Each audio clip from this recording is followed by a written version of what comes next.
Assalamualaikum warahmatullahi wabarakatuh. Sahabatku, para peserta seleksi P3K tahun 2023, apa kabar Anda hari ini? Semoga selalu dalam keadaan baik dan luar biasa tentunya. Hari ini ada hal yang perlu kita perhatikan kembali terkait materi tes seleksi P3K guru maupun teknis ataupun kesehatan, baik itu ambang batas dan bobot nilainya. Artikel ini ada di dalam cnnindonesia.com, mungkin bisa Anda baca sendiri nanti untuk memperdalam pemahaman peserta seleksi P3K tahun 2023,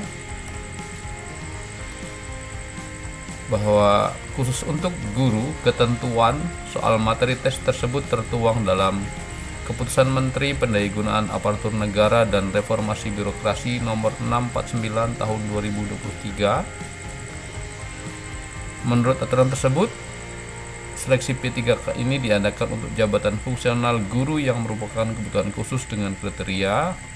Yang pertama adalah pelamar prioritas, yang kedua adalah ex tenaga honorer kategori X THK 2, dan yang ketiga adalah guru non aparatur sipil negara atau non ASN di sekolah negeri yang terdaftar di data pokok pendidikan atau Dapodik Kemendikbud. Kemudian juga dapat diperhatikan bahwa seleksi P3K 2023 untuk JF guru dapat juga diikuti oleh pelamar kebutuhan umum dengan kriteria yang pertama adalah lulusan pendidikan profesi guru atau PPG, dan yang kedua adalah guru yang terdaftar di Dapodik Kemendikbud Ristek. Apa bedanya? Sudah pernah kita bahas sebelumnya bahwa pelamar khususnya prioritas 1 atau P1 ini tidak memerlukan seleksi lagi, sedangkan untuk yang lain-lain untuk formasi khusus selain P1 tidak dikenakan passing grade tetapi rankingan. Kemudian di formasi umum membutuhkan nilai ambang batas.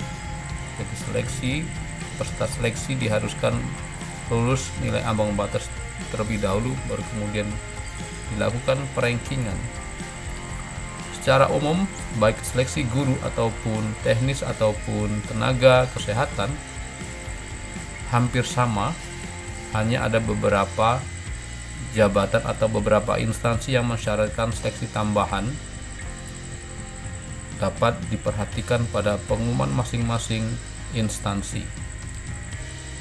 Tes seleksi P3K tahun 2023,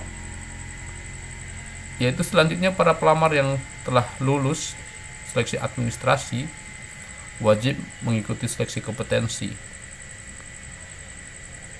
Ada beberapa tahapan atau beberapa materi yang perlu diperhatikan, bahwa yang pertama ada seleksi kompetensi teknis, seleksi kompetensi manajerial, dan seleksi kompetensi sosial-kultural. Seleksi kompetensi sosial kultural. Dalam beberapa kali seleksi pengamatan kami, kesulitan para pelamar adalah tidak lulus seleksi kompetensi teknis jika itu harus mengikuti nilai ambang batas. Artinya, jika pelamar umum harus memenuhi seleksi nilai ambang batas pada masing-masing seleksi, baik itu kompetensi teknis, manajerial maupun sosiokultural. Sedangkan untuk formasi khusus tidak diperlukan, hanya langsung perankingan bagi yang melaksanakan seleksi. Khusus untuk formasi umum dapat diperhatikan bahwa kebanyakan para peserta gugur pada seleksi kompetensi teknis. Maka di tahun 2023 ini kita sudah mengetahui bahwa ada optimalisasi khususnya untuk jabatan-jabatan teknis karena para pelamar tidak memenuhi nilai ambang batas, sehingga kebijakan pemerintah menurunkan atau membuat keputusan optimalisasi sehingga tidak diperlukan kembali nilai ambang batas. Pada tahun ini berlaku kembali bagi para pelamar umum harus memenuhi nilai ambang batas.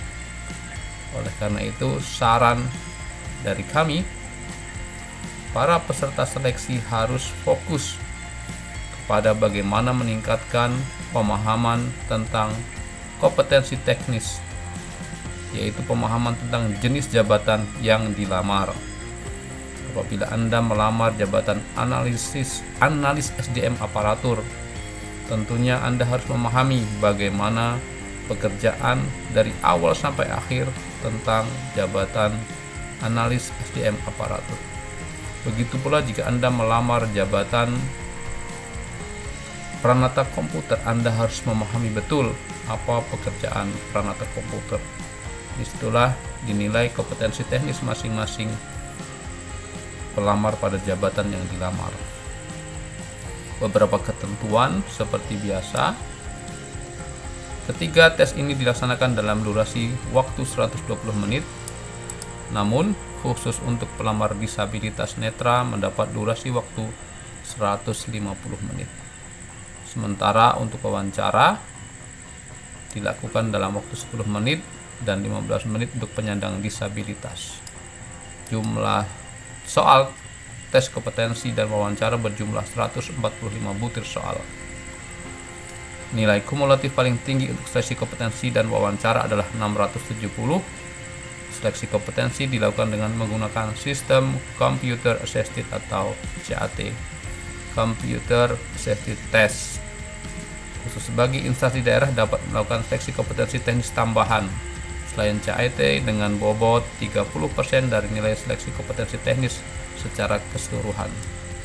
Oke, ini yang tadi kita bicarakan bahwa instansi diberi kewenangan untuk mengadakan seleksi kompetensi teknis tambahan selain CAT dengan bobot lumayan besar 30% dari nilai seleksi kompetensi teknis secara keseluruhan. Mudah-mudahan membantu.